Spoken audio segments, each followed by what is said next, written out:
Shalom Bapak Ibu Saudara kasih Tuhan. Tentunya kita bersyukur hari ini kita bisa melanjutkan sesi pembelajaran Alkitab. Dan hari ini kita akan melanjutkan masih dalam kitab Keluaran. Hari ini kita akan mengupas kitab Keluaran pasal yang ke-14. Tapi sebelum itu Bapak Ibu Saudara, saya yakin percaya sebelum kita akan sama-sama mempelajari kebenaran firman Tuhan, mari kita berikan penyembahan yang terbaik buat Tuhan. Boleh sama-sama Tuhan bukakan hati kita untuk mendapat kebenaran firman Tuhan sambil kita berikan penyembahan pujian yang terbaik bagi nama-Nya. Mari kita sembah Tuhan. Haleluya.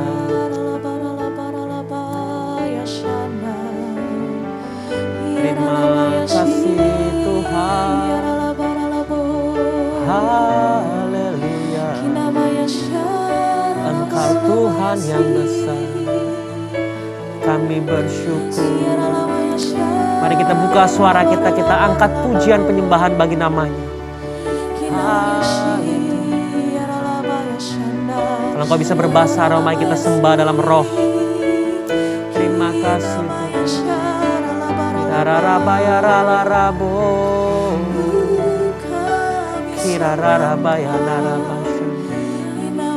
Kami sembah Kau Tuhan. Naikkan pujian penyembahan. Terima kasih Tuhan. Haleluya.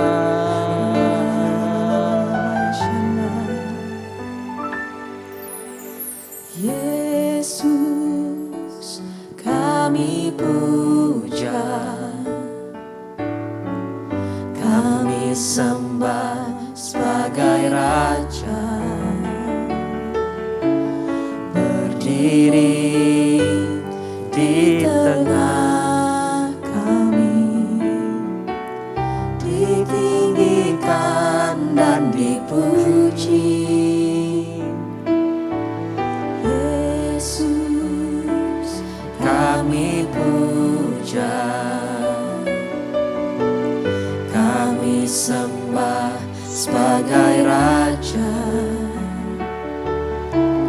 berdiri di tengah kami, ditinggikan dan dipuji. Sembah dan puji penuhi tatamu, sembah dan puji penuhi tatamu, sembah dan puji penuhi tatamu. Yesus Tuhan adalah Raja.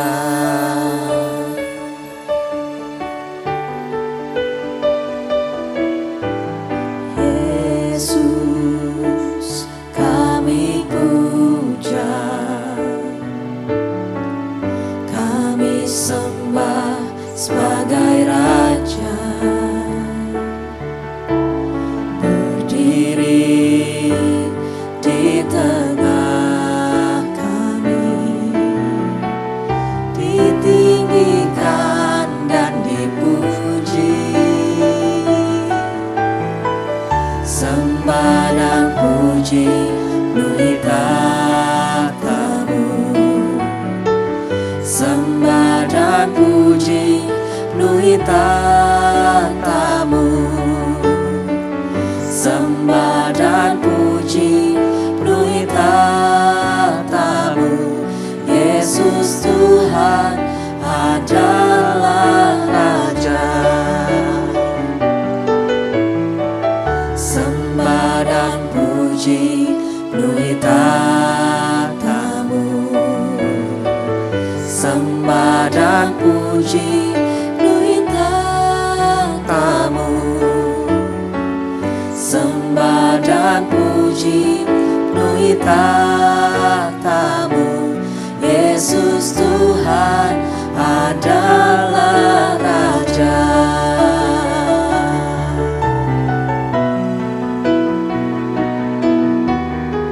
Sembah dan puji penuhi tatamu, sembah sembah dan puji penuhi tatamu. Sembah dan puji penuhi tatamu. Yesus Tuhan adalah Raja. Yesus Tuhan adalah Raja. Yesus Tuhan adalah Raja. Sembah Tuhan. Haleluya. Mari kita berikan penyembahan yang terbaik. Engkau layak ditinggikan. Haleluya.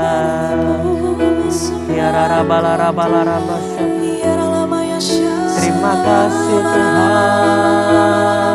Engkau Tuhan yang besar. Tiada yang mustahil bagimu. Haleluya. Tiara balara balara balara balara bayana. Kerara bayara lara bayana. Haleluya.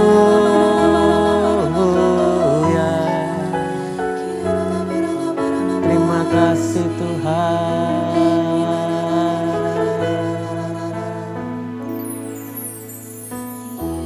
Yesus, kemuliaan-Mu pulihkan hatiku. Yesus, kemuliaan-Mu berkati hidupku. Segala pujian syukur bagimu. Kau hadir dalam hidupku. Kini ku datang sujud di hadapan-Mu, memuji-Mu, menyembah-Mu. Yesus, ku menyembah-Mu. Segala pujian syukur bagimu. Kau hadir dalam hidupku. Kini ku datang sujud di hadapan-Mu, memuji-Mu, menyembah-Mu. Yesus, ku menyembah-Mu. Segala pujian syukur bagimu. Kau hadir dalam hidupku. Kini ku datang sujud di hadapan-Mu, memuji-Mu, menyembah-Mu. Yesus, ku menyembah-Mu. Yesus, ku menyembah-Mu. Yesus, ku menyembah-Mu.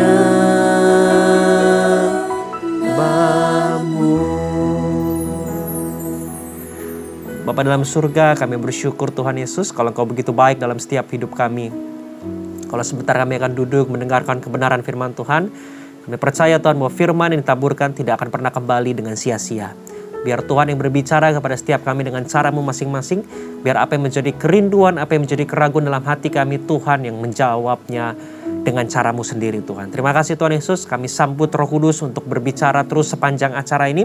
Biar kami disegarkan, dikuatkan oleh kebenaran firman Tuhan. Karena kami percaya Tuhan, yang lemah akan dikuatkan, yang sakit disembuhkan, bahkan semuanya mendapat kekuatan yang baru oleh karena kebenaran firman Tuhan. Kami sambut firman Tuhan dengan penuh rasa ucapan syukur. Dalam nama Tuhan Yesus kami telah berdoa, yang siap untuk menyambut kebenaran firman Tuhan. Sama-sama kita katakan, Amin. Shalom sekali lagi Bapak Ibu Saudara, ya tentunya senang sekali hari ini kita bisa melanjutkan kebenaran firman Tuhan. Dan hari ini kita akan melanjutkan ulasan Alkitab. Kita akan sama-sama pelajari dalam Keluaran pasal yang ke-14 Bapak Ibu Saudara ya. Keluaran pasal yang ke-14 itu dimulai total itu ada sekitar ada 31 ayat. Ya, kalau Bapak Ibu buka Alkitab itu, kalau di Alkitab saya kurang lebih ada di halaman Perjanjian Lama 72-73, Keluaran 14. Nah itu dibagi menjadi dua perikop gitu ya, dua judul. Ada Firaun bertindak untuk penghabisan kali, dan yang kedua itu adalah menyeberangi laut Teberau. Kalau kita dengar judulnya aja rasanya kita sudah bisa tahu ceritanya. Tapi saya berdoa dalam nama Tuhan Yesus dalam beberapa menit ke depan ada kebenaran firman Tuhan yang mau disampaikan. Bahkan mungkin ada beberapa di antara kita berada dalam kondisi atau situasi yang serupa. Kalau kita mulai baca pasal yang ke-14 di awal, kalau kita mengerti konteksnya, kita tahu rasanya mungkin mereka pada saat itu ya, Musa dan segenap bangsa Israel, rasanya baru saja merayakan kemenangan besar. Yang dinanti-nantikan lewat begitu proses perjalanan yang cukup panjang, akhirnya mereka keluar dari perbudakan di Mesir. Rasanya kalau kita coba ya, kita merasakan atau kita menyikapi konteks dalam pasal ke-14, rasanya mungkin mereka dalam tanda kutip sedang merayakan atau menikmati kemenangan. Tapi justru di pasal yang ke-14 ternyata ada yang Tuhan lakukan sebaliknya. Dalam hidup ini rasanya kita lihat ini udah selesai, rasanya bagianku untuk menikmati berkat Tuhan. Ini rasanya bagianku untuk menikmati apa yang semua sudah kulakukan. Aku menikmati penggenapan janji Tuhan. Tapi ternyata justru yang terjadi adalah sebaliknya. Yang kita pikir kemenangan total justru menjadi kekalahan total. Kita tidak tahu apa yang mesti dilakukan. Tapi saya berdoa lewat Keluaran pasal yang ke-14 ini, kita sama-sama dikuatkan bahwa ketika di dalam ada himpitan, bahkan di tengah keputusasaan dalam hidup ini, masih ada Tuhan yang sanggup. Bahkan ketika kita berpikir rasanya ini akhir dari segalanya, kita harus siap bahwa kadang-kala Tuhan punya rencana yang berbeda. Dan sama-sama kita akan pelajari Bapak Ibu Saudara. Nah, seperti tadi disampaikan Keluaran pasal yang ke-14 ayat 1 sampai ke 9. Nah ini supaya kita ngerti. Disinilah turnaround pointnya, titik baliknya. Ya, saya bacakan ayat yang ke-5. Tentunya kita tidak bisa kupas ayat demi ayat. Saya mungkin hanya lompat ambil beberapa ayat kunci yang bisa memberikan kita gambaran dan mengerti kebenaran firman Tuhan. Ayat yang ke-5, pasal yang ke-14. Ketika diberitahukan kepada Raja Mesir bahwa bangsa itu telah lari, maka berubahlah hati Firaun dan pegawai-pegawainya terhadap bangsa itu, dan berkatalah mereka, apakah yang telah kita perbuat ini, bahwa kita membiarkan orang Israel pergi dari perbudakan kita? Kemudian ia memasang keretanya dan membawa rakyatnya serta. Ayat ke-7, ia membawa 600 kereta yang terpilih, garis bawah yang terpilih, ya segala kereta Mesir masing-masing lengkap dengan perwiranya. Demikianlah Tuhan mengeraskan hati Firaun Raja Mesir itu, sehingga ia mengejar orang Israel. Tetapi orang Israel berjalan terus dipimpin oleh tangan yang dinaikkan. Di sini turnaround point yang terjadi Bapak Ibu Saudara. Raja Mesir Firaun berubah pikiran. Bahkan dia siapkan kereta, Alkitab jelas berkata yang terpilih.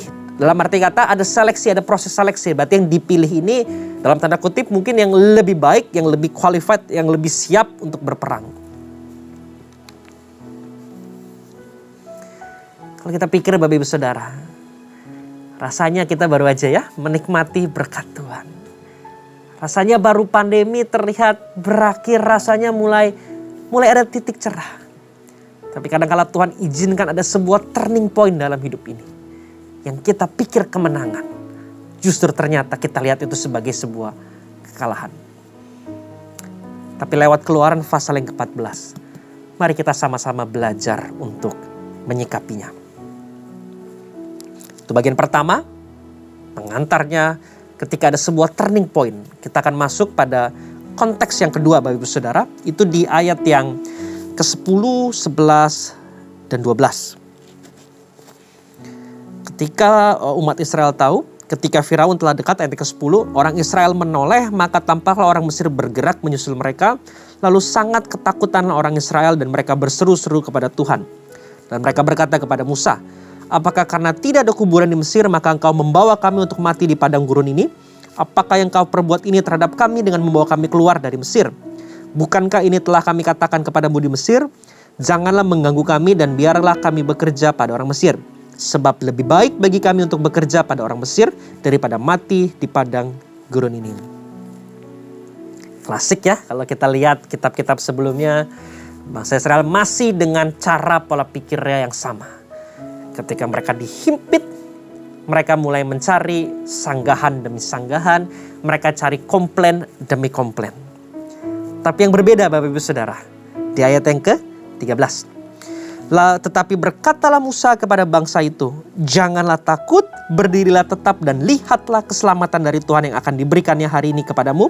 Sebab orang Mesir yang kamu lihat hari ini tidak akan kamu lihat lagi untuk selama-lamanya. Tuhan akan berperang untuk kamu dan kamu akan diam saja. Begitu saya baca ayat ini, tiba-tiba saya ingat begini Bapak Ibu Saudara. Setiap orang melalui proses yang sama, tapi setiap orang memberikan respon yang berbeda.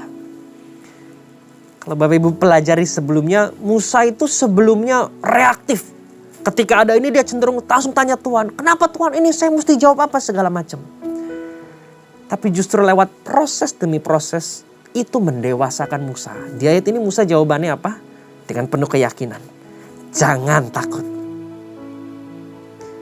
Berdiri tegak. Dan lihatlah apa yang Tuhan akan kerjakan. Tuhan akan berperang dan kamu akan diam melihat kemenangan yang akan Tuhan berikan.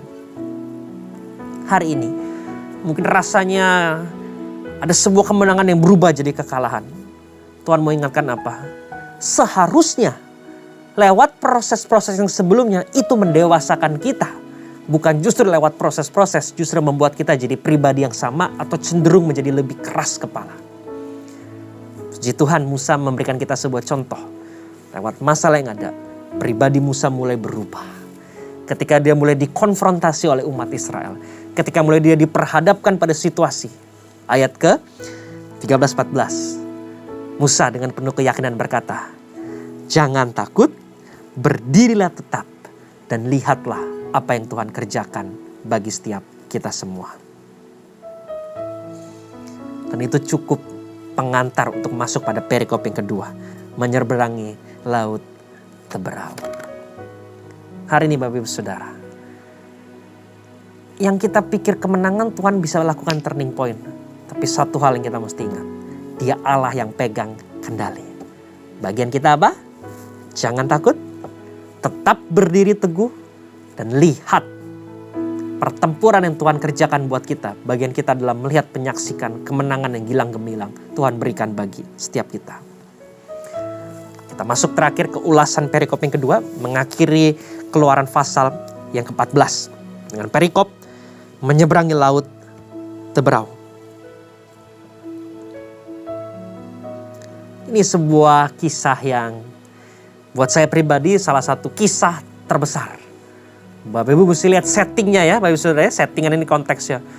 Musa dengan bangsa Israel pasti repot dengan kereta kuda segala macam.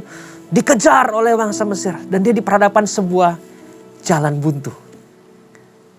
Mereka nggak tahu harus melakukan apa. Beberapa di antara mereka udah mulai bahkan hilang kepercayaan. Beberapa dari mereka bahkan mulai mengeluh, bahkan mereka mulai berkata, enakan yang dulu.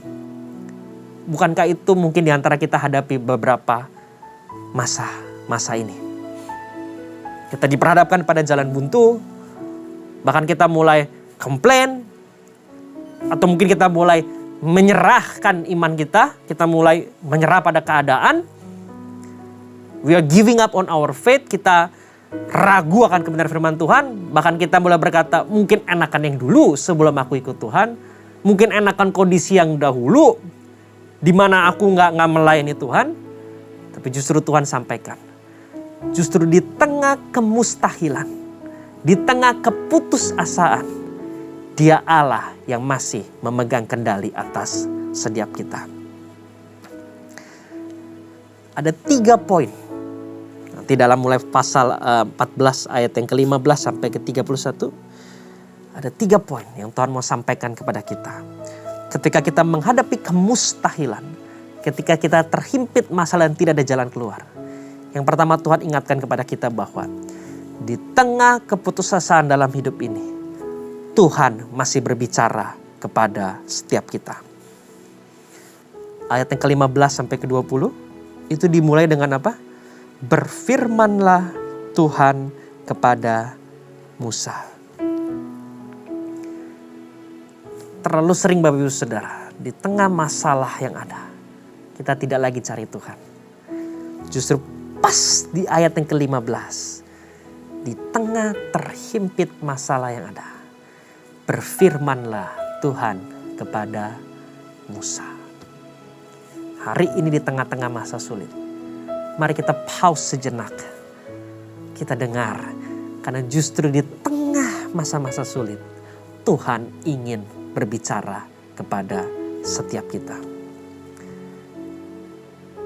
Ketika Tuhan bicara kepada setiap kita, pasti Tuhan kasih tuntunan, Tuhan kasih panduan, Tuhan kasih kita guideline.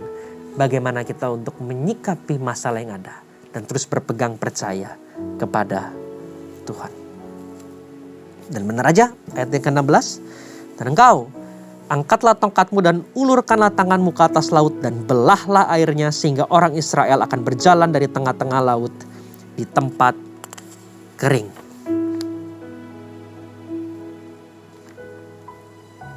Benar, Tuhan berbicara. Kalau Tuhan bicara, pasti ada maksud yang ingin disampaikan.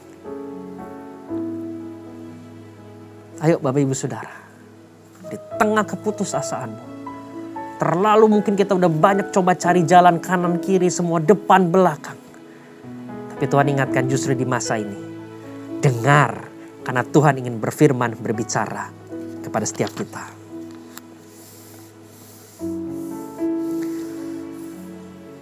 Bukan hanya Tuhan berbicara Bapak Ibu Saudara. Nanti dilanjut di ayat ke-19 sampai ke-22. Tuhan kita itu bukan hanya Tuhan yang jago berfirman, yang jago. Tapi He's a man of action. Dia Allah yang bertindak, Dia Allah yang mengerjakan apa yang diperkatakannya. Tentunya dengan cara dan maksud Tuhan yang ajaib yang kadang-kala kita gak bisa pikir. Justru di tengah masa sulit, bukan hanya Tuhan berfirman, tapi Tuhan mau menggenapi, Tuhan mau mengerjakannya dalam hidup ini. Bagian kita adalah, mau gak kita percaya dan kita izinkan Tuhan bekerja. Kemudian bergeraklah malaikat Allah yang tadinya berjalan di depan tentara Israel, lalu berjalan di belakang mereka dan tiang awan itu bergerak dari depan mereka, lalu berdiri di belakang mereka.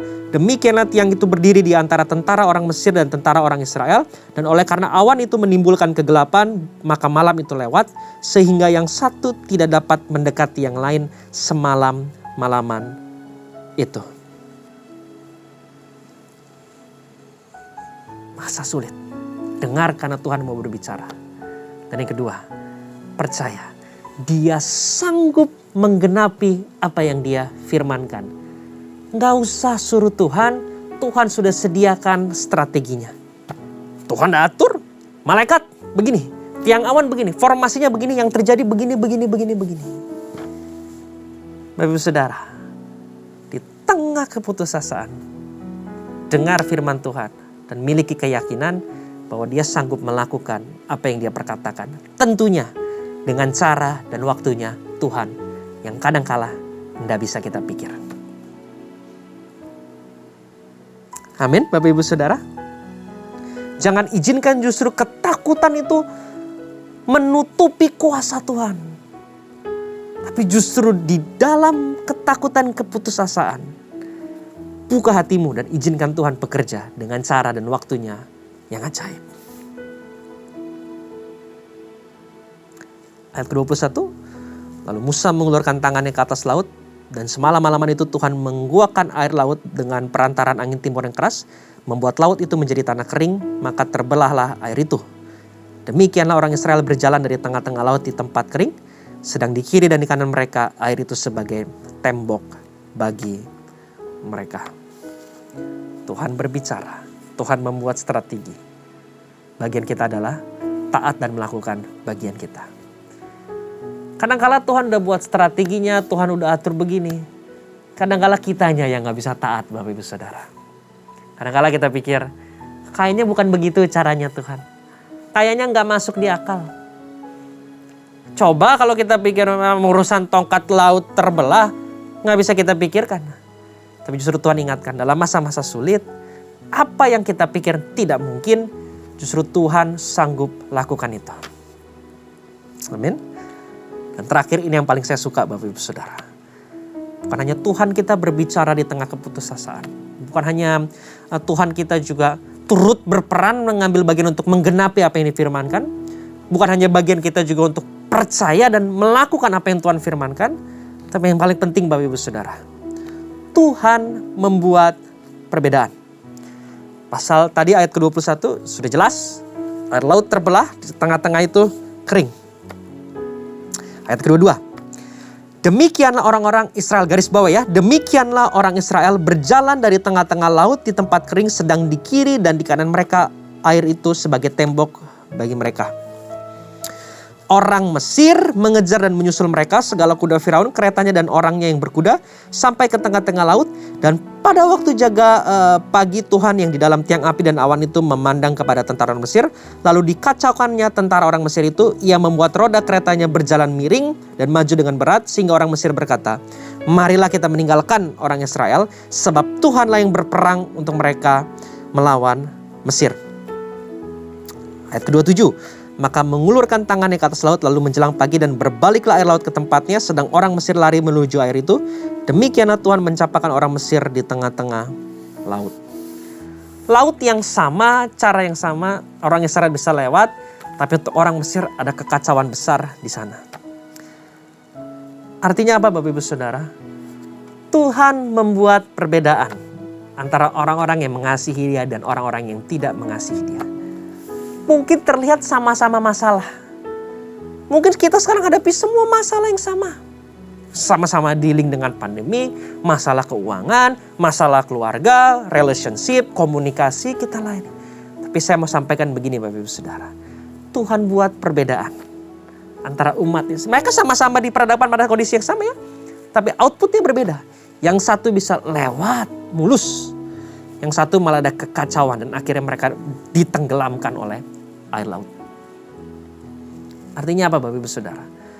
Mungkin kalau kita lihat rasanya semua sama-sama aja. Tapi justru Tuhan ingatkan kepada setiap kita. Di balik semua itu, justru Tuhan membuat perbedaan. Antara orang-orang yang mengasihi Dia, antara umat pilihannya, antara murid-muridnya yang mengasihi Dia dengan sepenuh hati. Tuhan akan buat perbedaan.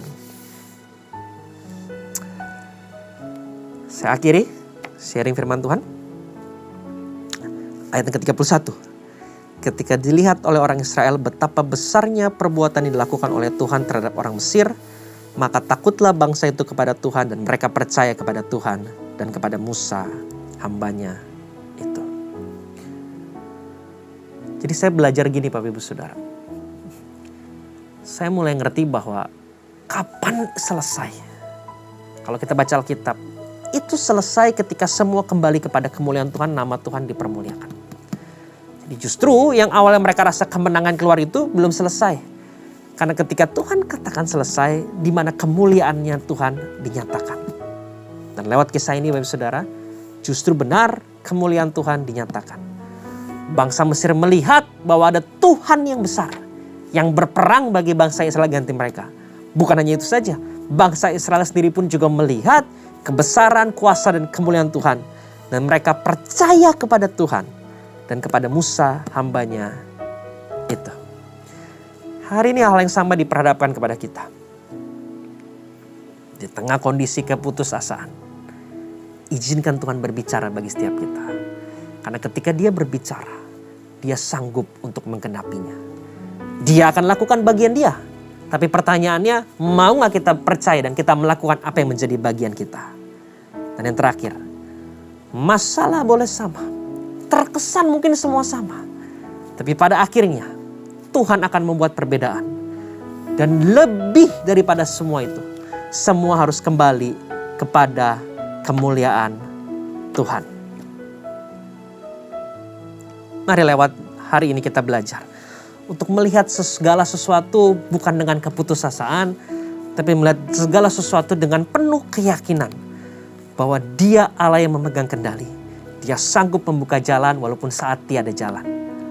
Ingat kebenaran firman Tuhan hari ini. Di tengah masa-masa sulit, izinkan Dia berbicara. Percaya pada firman Tuhan karena Dia sanggup menggenapi. Lakukan bagian kita. Dan yang terakhir, selalu yakini bahwa dalam hidup ini Tuhan pasti buat perbedaan. Dan pada akhirnya semua kembali kepada kemuliaan Tuhan. Kepercayaan kita semakin ditingkatkan kepada Tuhan. Tuhan Yesus memberkati. Mari kita bersatu di dalam doa. Terima kasih Tuhan buat kebenaran firman Tuhan hari ini. Kami belajar Tuhan, mungkin hari ini kami diperhadapkan pada kondisi. Kami bingung, kami bimbang, kami tidak tahu apa yang harus kami lakukan.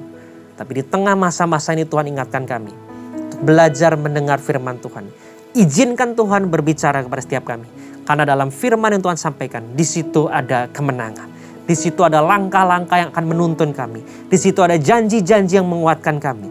Bagian kami adalah percaya dan melihat bahwa Tuhan akan menggenapi apa yang dikatakannya. Dengan caranya yang ajaib dan tepat pada waktunya Tuhan. Dan yang terakhir, mungkin terkesan semua sama. Tapi jauh daripada itu kami yakin percaya. Untuk umat yang mengasihi Tuhan. Untuk murid-murid yang setia melakukan panggilan Tuhan dalam hidup mereka. Tuhan pasti akan membuat perbedaan. Sehingga pada akhirnya kami melihat nama Tuhan dipermuliakan. Kami terus percaya dan meningkatkan iman kami hanya kepada Tuhan. Terima kasih Tuhan. Kami percaya bahwa firman Tuhan ini akan menguatkan setiap kami. Bapak Ibu Saudara yang kasih Tuhan, mari sama-sama kita angkat kedua tangan untuk menerima berkat dari Tuhan. Tuhan memberkati engkau, bahkan Tuhan menyertai engkau dengan wajahnya. Diberkatilah engkau pada waktu masuk dan diberkatilah engkau pada waktu keluar. Semua apa yang tanganmu kerjakan diberkati dalam nama Tuhan Yesus. Persekutuan yang manis dengan Roh Kudus mulai saat ini sampai dengan selama-lamanya, bahkan sampai ketika Yesus datang kedua kali. Apa yang tangan kami kerjakan, Tuhan buat berhasil. Bahkan lewat hidup kami menjadi saluran berkat buat orang lain. Terima kasih Tuhan Yesus, namamu ditegakkan di bumi seperti di surga. Dalam nama Tuhan Yesus kami terima berkat Tuhan. Haleluya. Amin.